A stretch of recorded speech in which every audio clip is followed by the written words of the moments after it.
اپنی بیوی کو طلاق دیتے ہیں اور تیسری طلاق جب دی جاتی ہے تو تیسری طلاق جب آپ دیں گے اس کے بعد عورت کی عدت شروع ہو جائے گی. اس کے بعد سے جیسی تیسری طلاق دی وہیں سے عدت شروع. اب 3 مہینے تک وہ دوسری شادی نہیں کر سکتی ہے جب تک کہ وہ عدت پوری نہ کر لے. غور سے سنیے گا, اس کو سنیں گے تبھی بات سمجھ میں آئے گی. 3 مہینے تک اس کو کیوں روکا گیا؟ کیونکہ 3 مہینے میں ہو سکتا ہے کہ جو آدمی طلاق دے رہا ہو اس کا کوئی بچہ اس عورت کے پیٹ میں ہو. ایسا نہ ہو کہ طلاق کے فوراً بعد شادی کی اگر اجازت دے دی جائے تو کہیں ایسا نہ ہو کہ دوسرے کا بچہ یہ اپنے پیٹ میں رکھے اور کسی دوسرے مرد سے شادی کر لے اور دوسرا مرد اس بچے کو اپنا نام دے دے, حالانکہ یہ اس کا بچہ نہیں ہے. اس لیے 3 مہینے کا حکم دیا ہے کہ وہ عدت گزارے گی. اگر کسی کا شوہر مر گیا تو عورت عدت گزارے گی. کتنے دن؟ 4 مہینے 10 دن. اگر کسی عورت کا شوہر مغرب سے پہلے انتقال کیا ہے, مغرب کی اذان سے پہلے انتقال کیا ہے, تو وہ دن عدت میں شامل کیا جائے گا. 1 دن مانا جائے گا. مان لیجئے آپ کے ہاں 6 بجے مغرب کی اذان ہو رہی ہے اور 5 بجے کسی کا شوہر انتقال کیا ہے, تو 5 بجے انتقال کرنے کے بعد بھی اس کا پہلا دن مانا جائے گا, کیونکہ ابھی تاریخ وہی ہے. مغرب کے بعد تاریخ چینج ہوگی, مغرب سے پہلے نہیں. وہ پہلا دن مانا جائے گا. یہی عقیقے میں بھی یہی دیکھا جائے گا. 7ویں دن جو بچے کا عقیقہ کیا جاتا ہے یہیں سے دیکھا جائے گا. مان لیجئے آپ کا بچہ جمعے کے دن مغرب سے پہلے پیدا ہوا ہے تو جمعے کا دن پہلا دن مانا جائے گا. جمعہ, سنیچر, اتوار, سوم, منگل, بدھ, جمعرات. اب عقیقہ کب ہوگا؟ جمعرات کو.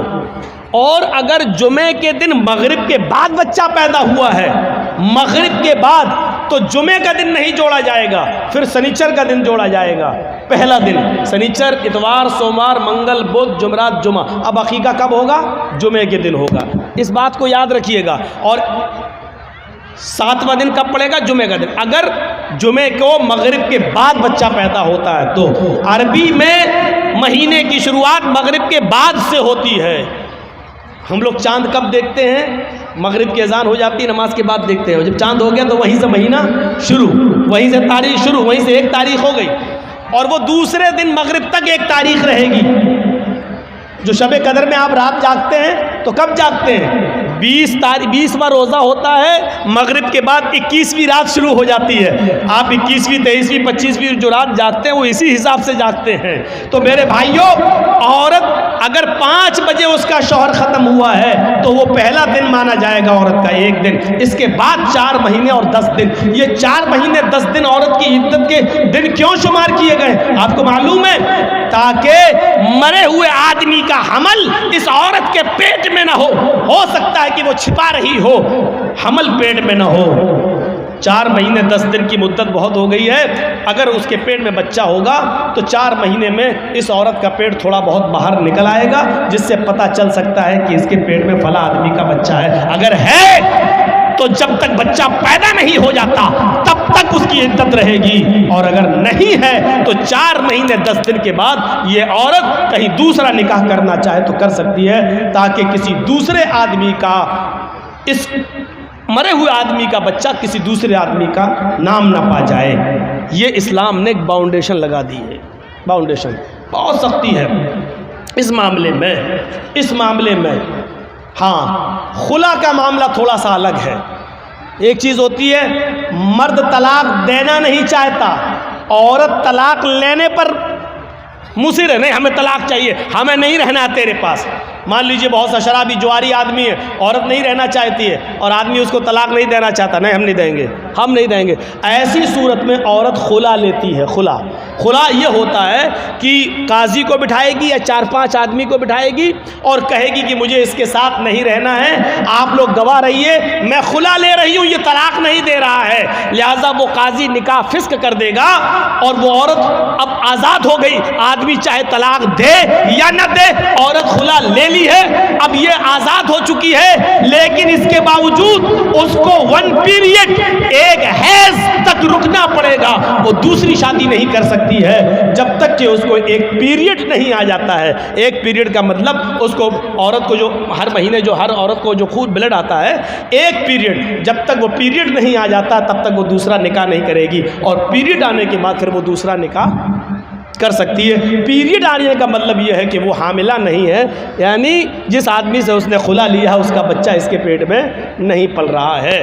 اب سوچئے اسلام نے کتنی باؤنڈیشن لگائی ہے کہ آپ کے پیٹ میں پلنے والے بچے کو اس کے اصلی باپ کا نام ملے، وہ بچہ جب باہر آئے تو اپنی نسبت اپنے اصلی باپ کی طرف کر سکے۔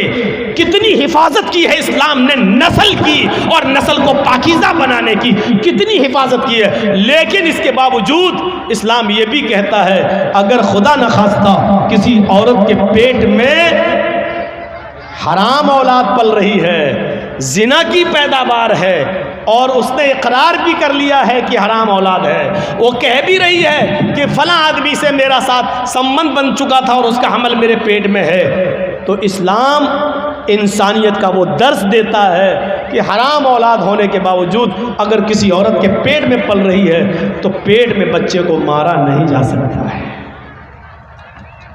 اگر اسلامی قانون کہیں ہے اور زناکار کی سزا پتھروں سے مار کے مار ڈالنا ہے، لیکن اگر وہاں یہ پتا چل جائے کہ اس عورت کے پیٹ میں بچہ ہے، اگرچہ ناجائز ہے، اگرچہ حرام ہے، تو اسلامی ملک بھی اس عورت کو سزا نہیں دے سکتا جب تک کہ بچہ پیدا نہ ہو جائے، کیونکہ غلطی اس کی ماں کی ہے، اس بچے کی نہیں جو پیٹ میں پل رہا ہے۔ غور کیجئے اسلام حرام اولاد کو بھی مارنے کی اجازت نہیں دیتا ہے۔ جو عورتیں اپنے پیٹ میں حلال بچوں کو گرا دیتی ہیں ان کو اپنے بارے میں سوچنا چاہیے۔